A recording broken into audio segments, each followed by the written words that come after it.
시청자 여러분 반갑습니다.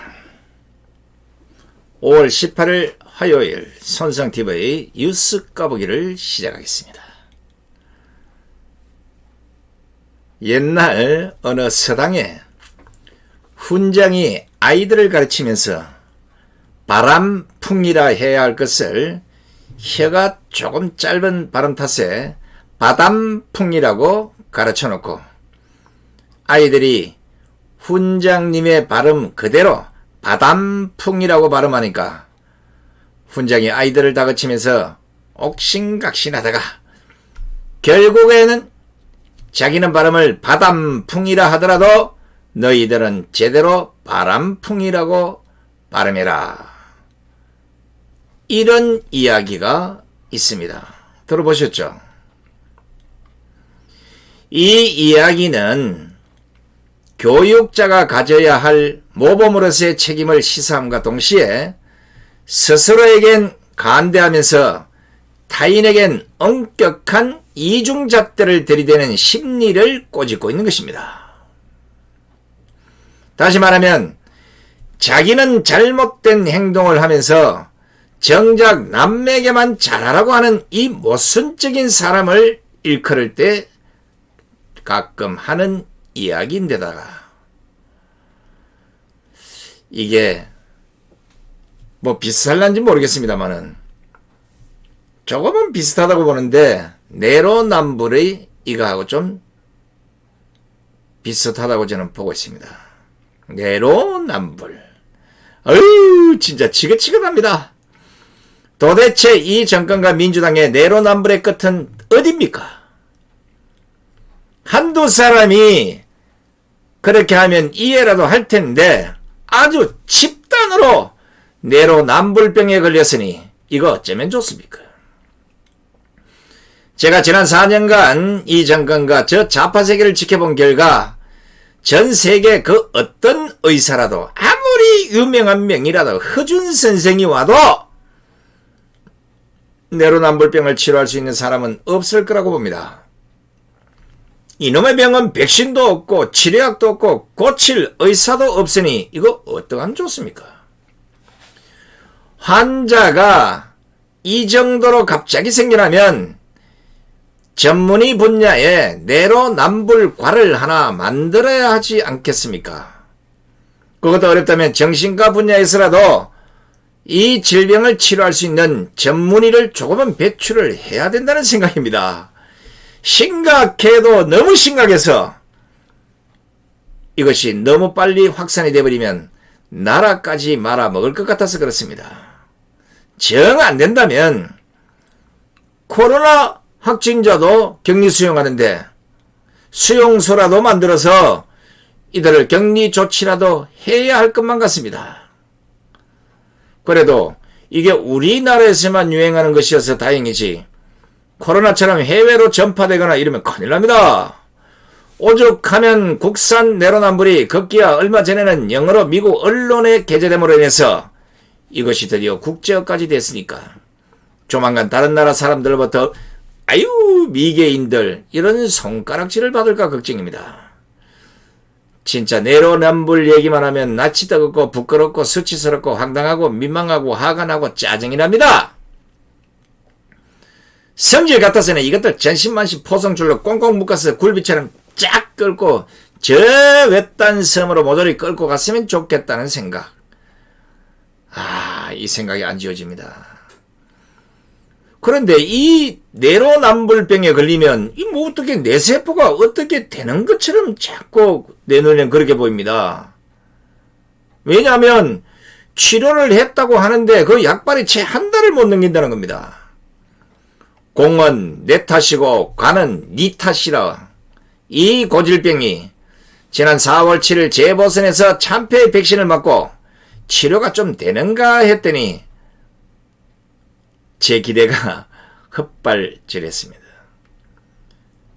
아스팔트에 차라리 수박을 심는 게 더 효과적이었다는 생각. 대단히 죄송한 생각을 했네요. 결국에는 기대를 했던 국민들이 바보가 됐습니다. 지금 이 순간 내가 바보야 내가 바보야. 대께 못 믿은 내가 바보야. 이 노래 가사가 싹 지나갔습니다. 솔직히 평가하면 4.7 재보선 참패 후에 며칠만 조용했지 오히려 지금은 더 심해진 것 같습니다. 국민들은 그들의 얄팍한 입술에서 쏟아져 나오는 국민만 보고 가겠습니다. 국민의 목소리를 듣겠습니다. 국민 눈높이를 맞추겠습니다. 국민 이 거짓말에 폭삭 쏘았습니다. 시대의 흐름을 보지 못하는 건시안적인 사고, 민심의 거센 파도를 보지 못하는 단순 세포적 현실인식이 오히려 내로남불병을 더 키웠다 이렇게 판단할 수밖에 없습니다. 지금 이 시점 청년들이 절실히 요구하는 공정, 정의, 공평은 엿바꿔 먹은 것인지 이 정권 하에서는 영원히 찾을 수 없는 단어가 된 것 같습니다. 다른 분야의 내로남불병은 그나마 이빨을 물고 참을 수는 있는데 이 정권 초기부터 골마 틀 듯 말 듯 하는 이 법조계의 내로남불병은 차마 눈뜨고 봐줄 수 없는 지경에 이르렀습니다. 세상에 대한민국을 빼고 어느 나라가 4명의 법무부 장관이 내리 사연타석으로 내로남불의 늪에 푹 빠져서 허우적거리는 나라가 또 어디에 있겠습니까? 이야, 1번 타자 박상기, 2번 타자 조국, 3번 타자 추미애, 4번 타자 박범계까지 진짜 문재인의 내로남불만 해도 머리가 터질 지경인데 이 자들까지 세트로 춤을 추니 국민들이 어지러워서 어떻게 살겠습니까? 아하, 박범계가 왜 이렇게 강하게 나오냐 했더니 4번 타자군요. 법조계 내로남불의 4번 타자 박범계. 하여간 갈수록 태산입니다. 태산이요. 박상기보다는 조국이 한 수위고 조국보다는 추미애가 한 수위고 추미애보다는 박범계가 한 수위입니다. 박범계가 지난 14일 김학의 전 차관의 불법 출금 수사 무마 혐의로 기소된 이성윤 서울중앙지검장의 공소장이 보도된 그 경위를 조사하라고 대검에 지시를 하지 않았습니까? 진짜 박범계가 자신의 과거를 기억하고 있다면 누구보다 공소장이 보도된 그 경위를 운운해서는 안 되는 사람입니다. 박범계가 어떤 사람입니까? 지난 2016년 11월 검찰이 만들어낸 최순실 국정농단 사건 수사가 한창일 때 박범계는 자기 페이스북에 국민은 알 권리가 있다, 수사 상황을 공개하라고 요구를 했던 인물입니다. 심지어 정호성 전 청와대 부속 비서관의 휴대전화에 담긴 박근혜 대통령 관련 녹음 파일까지도 공개하라고 주장을 했던 사람이 박범계입니다. 박범계는 또 박근혜 정권에서 얼토당토 않는 좌파들이 이른바 국정농단 사태를 들고 나왔을 때는 국민의 알 권리를 위해서 수사 상황까지 공개를 해야 한다고 했던 사람입니다. 이 당시 박범계는 단순히 주장에만 그친 것이 아니라 이것을 뒷받침하는 법 조항까지 만들었던 인물입니다. 그리고는 누구보다 국민의 알 권리와 수사 상황 공개를 부르짖었던 사람이 박범계. 지하철 4호선 번개역 쪽에 있는 사람이 아닙니다. 법무부 장관 박범계. 박범계는 당시 이 사건을 수사하던 박영수 특별검사팀이 여러분 아시다시피 매일같이 언론 브리핑이라는 이름으로 수사 상황을 발표할 수 있도록 특검법에다가 대국민 보고 조항을 넣은 것으로 알려진 인물입니다. 당시 특검법 초안을 작성한 것으로 알려진 박범계가 2017년 2월 한 라디오 방송에 나와서 바로 이 조항을 거론하면서 국민에게 당연히 알리는 것은 옳은 태도고 바른 방법이라는 주장을 한 바 있습니다. 이런 박범계가 지금 무슨 짓을 하고 있습니까? 피고인 이성윤 서울중앙지검장의 공소장에 이성윤뿐만 아니라 조국, 박상기 전 장관, 이강철 청와대 민정비서관 등 정권 핵심 인사들이 수사 무마의 주체로 거명이 되자 관련 보도 다음날 바로 진상조사를 지시한 사람입니다. 저는 개인적으로 그 당시 또 다른 박범계를 보는 것 같아서 충격을 받았습니다. 어머나, 야당 때 박범계하고 장관 박범계하고는 다른가? 쌍둥이인가? 아니면 두 사람인가? 박상기, 조국, 추미애 충격에서 벗어나려고 하는 그 찰나 박범계가 홈런을 날리는 바람에 코로나 백신도 안 맞고 사지가 마비될 뻔했습니다. 시청자 여러분, 국민 여러분, 혹시 박범계가 두 사람입니까? 여당 시절 박범계와 법무부 장관 박범계가 따로 있냐는 겁니다. 한 사람인데 어떻게 두 말 세 말을 하고 어제 했던 얘기하고 오늘 얘기했다고 이렇게 다를 수가 있습니까? 박범계는 장관이 된 후인 지난 3월에는 대검에다가 한명숙 불법 정치자금 수수 사건 수사팀에 위정 강요 의혹을 다시 살펴보라고 지휘하면서 위정 강요에 힘을 싣는 일부 사건 관련자의 진술을 지휘 서면에 적었다가 피의사실 공표 논란을 일으켰던 장본인입니다. 뿐만 아닙니다. 친정권 성향의 임원정 대검 감찰 정책연구관이 한명숙 사건 내부 논의 과정을 페이스북에 공개했을 때는 진상조사라는 말 한마디 없었던 사람이 바로 박범계. 박범계 대단하지 않습니까? 민주당의 야당 국회의원일 때는 그렇게 국민의 알 권리와 수사 상황 공개를 부러짓더니 법무부 장관이 되더니 사람이 180도 달라져서 반대도 모자라 현 정권에 유리한 사건에서는 관련자의 진술까지 공개하는 이해할 수 없는 짓을 합니다.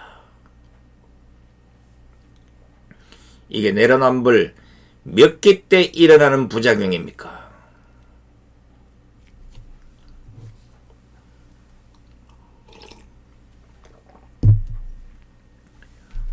서울대병원 교수님들,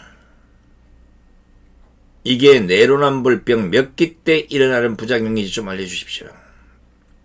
왜냐?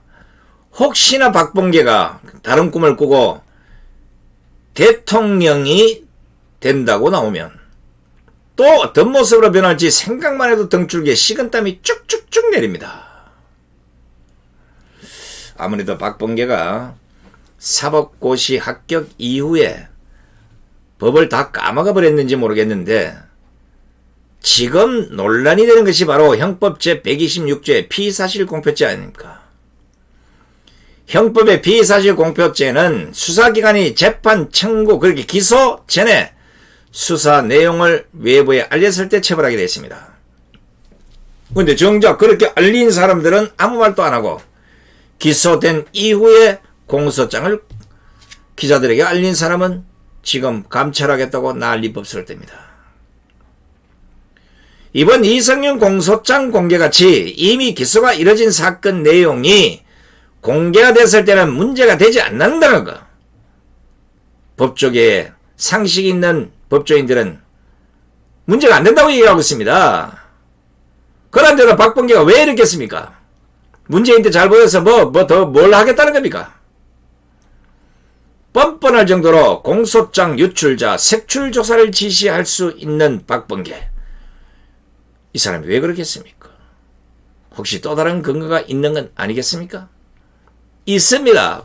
그것이 바로 법무부가 자체적으로 만든 훈령인 형사사건 공개금지 등에 관한 규정입니다. 이 규정도 조국이 본인과 가족에 대한 검찰 수사가 한창이던 때 2019년 9월에 만든 규정입니다. 이 왜 만들었겠어요? 법이 아니라 훈령입니다. 바로 이 훈령에는 공소장은 법령에 의해 허용되는 경우를 제외하고는 이를 열람하게 하거나 그 사본을 교부하는 등으로 공개해서는 안 된다고 규정을 하고 있습니다. 바로 이거를 앞세워서 작년 2월 추미애는 당시 청와대 울산시장 선거개입 사건 공소장을 공개하지 않았던 겁니다. 그러니까 조국이 만든 근거로 조국의 개입 정황이 담긴 공소장 유출 사건에 대한 진상조사를 지금 박범계가 벌이고 있는 것입니다. 아니, 어떻게 훈령이 법 위에 있을 수 있습니까? 그리고 조국이 이 훈령을 만든 것이 순수하지 못하다는 비판까지 받았었는데 이걸 가지고 자신들이 불리한 것에는 적용하고 유리한 것에는 공개하도록 방치하지 않았습니까?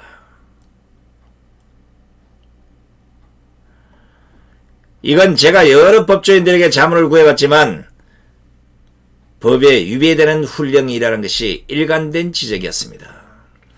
즉 피의사실 공포죄는 수사기관이 범죄자를 기소하기 전에 피의사실을 언론 등을 통해 알렸을 때 성립한다는 것입니다. 형법도 공소제기 이전 피의사실 공포만을 처벌하도록 하고 있습니다. 그러니까 기소가 되기 이전에 알리는 건 당연히 문제가 있죠.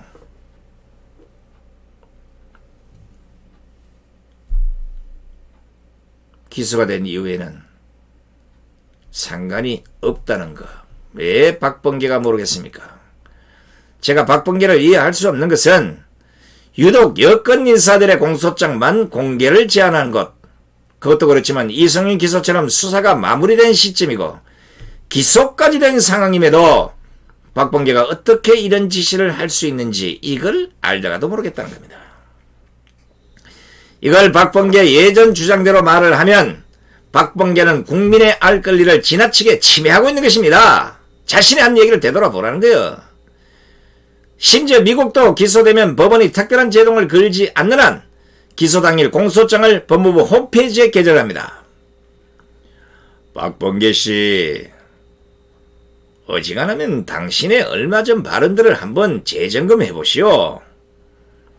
얼마 전에는 언론에다가 6,000페이지나 되는 서류를 책상 위에 쌓아놓고 축축축축 잘도 읽던데 왜 몇 페이지 안 되는 자신의 과거, 자신이 한 말에 대해서는 이렇게 까마득히 잊은 겁니까? 비서나 그 보좌관들 시켜서 어이 내가 예전에 무슨 말 했니 좀 찾아보라. 그러면 아무리 찾아봐도 A4 용지 서너 장면 금방 알아차릴 겁니다. 남을 탓하기 전에 자신부터 들여다보라는 겁니다. 박범계 씨, 법무부 장관 평생에 몰 것도 아니잖아요. 건불 3년이야. 그래 명색이 국정 배지까지 달았던 사람이 지조를 지켜야지, 지조를. 당신 말대로 국민의 알 권리를 위해서라면 기소 후 공소장 공개를 막을 이유가 없지 않습니까? 그렇게 따지려면 지난해 10월에는 국회 법사위 국정감사에서 나경원 전 미래통합당 의원에 대한 수사와 관련해서 압수수색영장 재청구 여부를 검토 중이라는 보고를 받았다. 향후 수사계획을 발표해서 논란이 빚었던 추미애부터 비판을 하고 나서 하라고 이 양반아. 또 임한정 대검 감찰 정책연구관이 한명숙 사건 내부 논의 과정을 페이스북에 공개했을 때 그때는 왜 진상조사라고 말 한마디 없었던 거. 반성부터 하고 이런 짓을 하라는 거요. 내가 나이 그래도 당신보다는 몇 살 더 먹은 인생 선배로서 하다 안 돼서 나도 하루에 가끔 한 번씩 보는 이 사자성어 2개를 알려드릴 테니까 어디다 걸어놓고 하루에 한 번씩만 읽어보시기 바랍니다. 사람이 달라질 거예요. 붓글씨로 딱 써서 보내주기는 먹살 돈이 없어서 안 되고 이 방송 보든지 아니면 어디 가서 하나 써달래 해서 벽에다 붙여놓고 하루에 한 번씩 보시라고. 지금 잘 들으시오. 꾸짖기보다 자신을 돌이켜보고 반성한다는 내시 반청. 또 하나, 가죽을 차고 할 시위를 찬다는 뜻의 폐위폐현.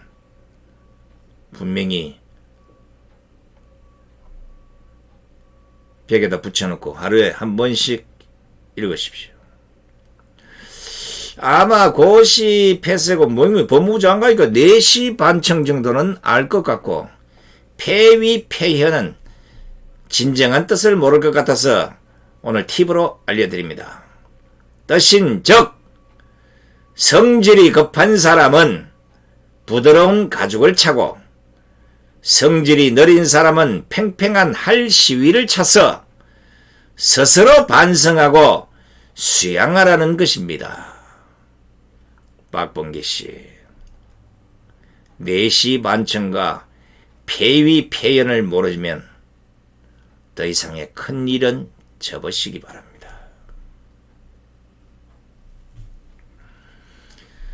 자, 마지막으로 황칠 오메기떡. 아이고, 이제 좀 이거 오메기떡보다 이제 다른 상품을 갖고 여러분들에게 소개를 좀 해야 되겠습니다. 오메기 너무 많이 부른 것 같아요.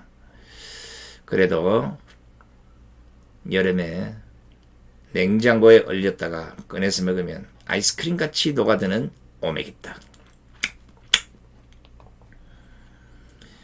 자, 오늘 박범계에게 충고 아닌 살아감에 있어서 4시 반쯤과 페이페인을 제발 좀 하루에 한 번씩 외치라고 귀한 사자성어를 선물했습니다. 성질 내지 말고 어이 손상대 고맙네 하고 이렇게 받아들이시라고요. 그것이 남아있는 당신 인생에 좋은 백신이 될 것 같아서 선물로 드리는 것이요. 자, 끝까지 시청해주신 시청자 여러분 대단히 고맙습니다. 안녕히 계십시오.